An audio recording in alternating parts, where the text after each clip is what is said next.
ফেসবুকে যারা কাজ করেন তাদেরকে অবশ্যই মনে করতে হবে যে আপনারা একটা কোম্পানিতে জব করছেন। কোম্পানির যে নিয়মকানুনগুলো আপনারা মানেন, ঠিক ফেসবুকেরও কিছু নিয়মকানুন আছে, গাইডলাইন আছে। সেইভাবে ফেসবুকেরও সেই নিয়মকানুন গাইডলাইনগুলো মানতে হবে। দেখেন, কোম্পানি চাকরি করেন, কোম্পানির সেই নিয়মকানুনগুলো যদি না মানেন, তাহলে কিন্তু আপনি বেতন পাবেন না। আপনি কিন্তু সমস্যা হবে। আপনি এই জন্যই ফেসবুকেরও সেরকম নিয়মকানুন আছে। ফেসবুকের সেই নিয়মকানুন বা গাইডলাইনগুলো যদি মেনে না চলেন, তাহলে দেখবেন আপনি সফলতা পাবেন না।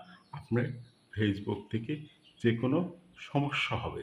এই জন্য বলছি, ফেসবুক কোম্পানির যে নিয়মকানুনগুলো যেভাবে মানেন, ফেসবুকের নিয়মকানুনগুলো ওইভাবে মানতে হবে। আপনাকে মনে করতে হবে যে আপনি একটা চাকরি করেন। তাহলে আপনি দ্রুত ফেসবুক থেকে সফলতা পাবেন। ভালো থাকেন।